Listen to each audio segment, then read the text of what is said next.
दोस्तों, आज जो कहानी मैं आपको सुनाने जा रहा हूँ, ये कहानी भी मैंने ही लिखी है। इस कहानी में नानी माँ, उनकी लोरी और हमारे कनेक्शन की बात की गई है। कभी कभी ये लोरियाँ हमारे बचपन का सार होती है। आइए शुरू करते हैं इस कहानी को।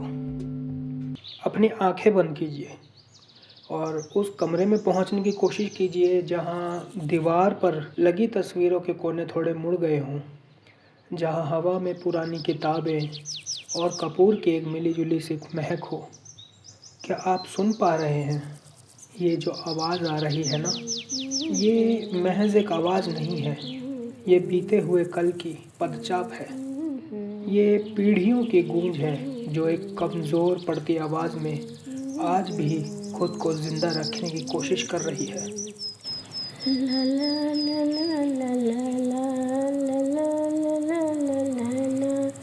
नन्हे मुन्ने सो जा तू, सपनों के देश में खो जा तू, तारों के बगिया में।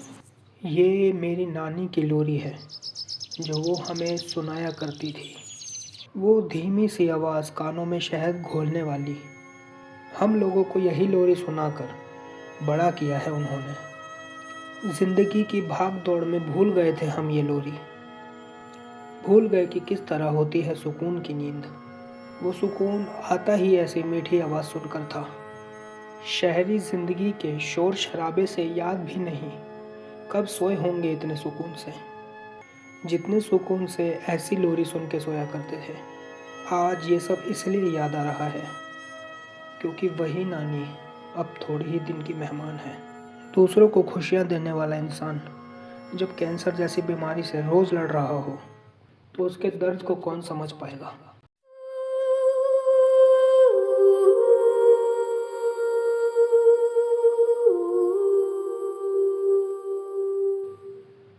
तभी बच्चे के रोने की आवाज़ से ध्यान टूटता है।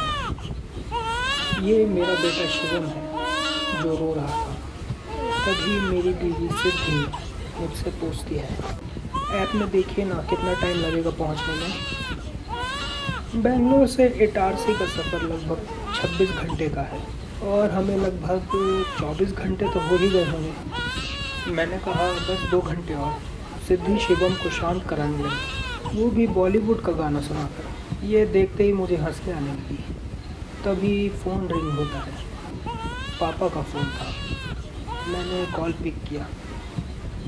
पापा बोले, हाँ, कहाँ तक? मैंने कहा 1 मिनट पापा, आवाज़ नहीं आ रही। मैं उठकर गेट तक आया। हाँ जी पापा बोलिए। वो बोले, कब तक पहुंचने वाले हो? मम्मी पूछ रही है, बोलो तो लेने आऊँ। मैंने कहा नहीं पापा, मैं आ जाऊँगा, आप परेशान मत होइए। और नानी कैसी है? पापा बोले, बस ठीक ही है, तेरा मामा भी फैमिली के साथ आया हुआ है और मौसी भी शाम तक आ जाएगी। और कोई दिक्कत तो नहीं ट्रेन में ना? मैंने कहा नहीं, बस जल्दी से घर आना है। पापा बोले, कॉल करियो अगर मैं आऊँ लेने तो। मैंने कहा कोई दिक्कत नहीं, मैं आ जाऊँगा। पापा ने कहा ठीक है, रखता हूँ फिर। मैंने भी कहा ठीक है पापा, और वापस अपनी सीट पर आकर बैठ गया। तो सिद्धि और शिवम दोनों सो गए थे। 2 घंटे बाद करीब 7:30 बजे हम स्टेशन के बाहर टैक्सी में बैठ रहे थे।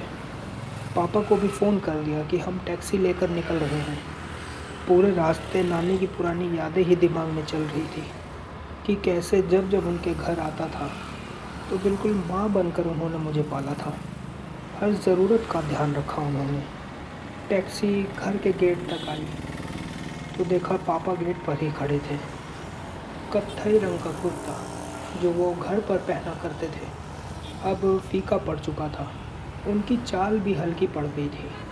हल्का सा झुककर गर्दन ऊंची करके अपने बाईफोकल चश्मे से हमको देखते हुए करीब आ रहे थे और बोले, आ गया बेटा, कहाँ है मेरा पोता?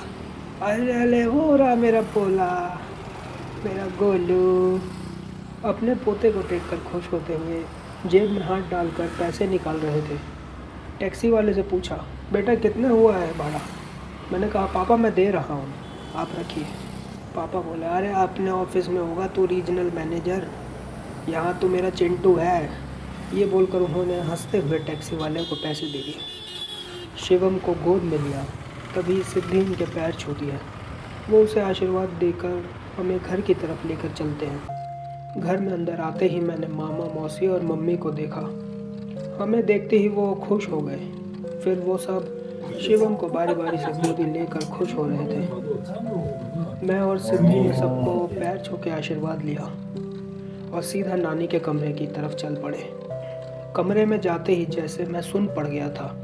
हष्ट-पुष्ट शरीर की वो औरत, जिसके घने सफ़ेद बाल और प्यारी सी मुस्कान हुआ करती थी, आज सब उल्टा था। मेरा मन ये मान ही नहीं रहा था कि ये मेरी नानी है। बिस्तर पर पीठ के सहारे तकिया लगाकर बैठी वो औरत, जिसे नर्स फूड पाइप से खाना दे रही थी। नहीं, ये मेरी नानी नहीं। मेरी नानी तो बस मेरे आने की खुशी में नारियल वाले लड्डू और ताज़े बने हुए खोए के पेड़े और गोल गोल मालपुए बनाने में लगी रहती थी।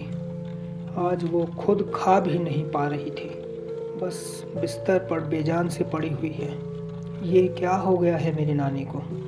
क्या मैं खुद में इतना उलझ गया कि उनको पहचान भी नहीं पा रहा? करियर के चक्कर में अपने परिवार से ही दूर हो गया मैं घर भी सिर्फ इसलिए आया कि अब नानी की हालत ज़्यादा ख़राब है। क्या मुझे इतना भी नहीं हुआ कि मैं अपने ऑफिस से 15-20 दिन की छुट्टी लेकर अपने नानी के घर जाकर उनसे मिलकर आऊं?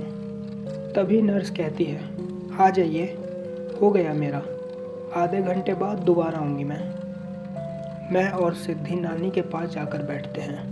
नानी बोली, आ गया चिंटू? और कैसी हो चिंटू बहू? मैंने नानी के पैरों को कस के पकड़ लिया और कहा, नानी तुम इतने साल से इस दर्द में रही और किसी को बताया भी नहीं। नानी हंसते हुए बोली, अरे ये इंसान का जन्म ही दर्द सहने के खातिर होता है, अब उससे क्या बताना, क्या शिकायत करना। और बता, मेरा परनाती कैसा है? जा लेकर आ उसे, गोद में तो ले लूँ उसे मैं। ये सुनते ही सिद्धि भाग कर शिवम को लेने जाती है। मैं नानी से थोड़ी और बात करता हूँ, फिर आता हूँ बोल करके कमरे से बाहर आ जाता हूँ। तब तक सिद्धि भी शिवम को ला करके नानी की गोद में खिला रही थी। मैं कमरे से बाहर जाता हूँ तो पापा दिखाई देते हैं। पापा, डॉक्टर क्या कहे हैं? पापा ने कहा, यह बस आखिरी हफ्ता है। माँ मानी ही नहीं, वरना डॉक्टर बोला था कि हॉस्पिटल में रुकती तो 1-2 हफ्ते और समय मिलता, पर माँ यही कहती रही कि मुझे बच्चों के साथ रहना है। प्रभु के द्वार जाने से पहले अपने बच्चों को देखना चाहती हूँ मैं। तो बस हम ले आए उन्हें। मैंने गर्दन हिलाई और चला गया। 2 दिन बाद बाकी के रिश्तेदार भी आ गए थे। सब नानी से मिलकर उदास हो रहे थे। नानी सबके बीच एक अटूट कड़ी है। हर किसी के लिए नानी की एक खास जगह है। रात को नानी के कमरे से मुझे कुछ गुनगुनाने की आवाज़ आ रही थी। मैं भागकर नीचे सिद्धि के पास गया। देखा शिवम रो रहा था, तो मैं शिवम और सिद्धि को लेकर के नानी के पास आ गया, क्योंकि मुझे पता था कि नानी लोरी गुनगुना रही थी। मैंने कहा, नानी शुरू से गाएंगे क्या? मैं दोबारा से सुनना चाहता हूँ। नानी हंसते हुए बोली, आजा लल्ला। मैं शिवम को लेकर नानी के बगल में लेट गया। सिद्धि सामने कुर्सी पर बैठकर हमें देखकर मुस्कुरा रही थी। नानी ने लोरी गाना शुरू किया।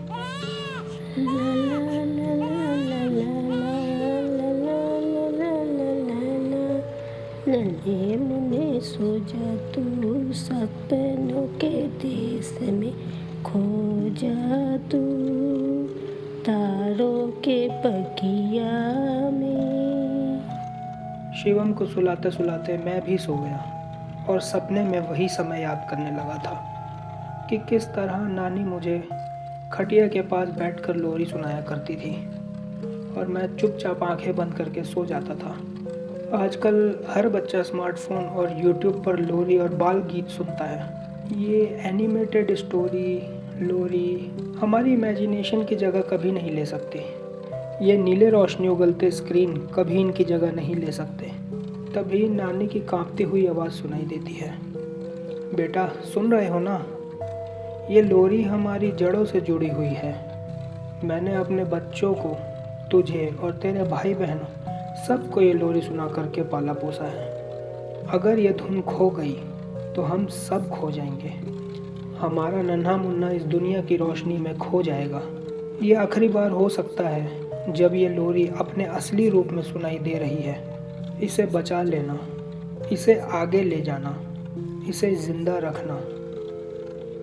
आगे की कहानी में वही होता है जो आप लोग सोच रहे हैं। खैर, इस कहानी को मैं और आगे नहीं बढ़ाऊंगा, यहीं ख़त्म करते हैं इस कहानी को।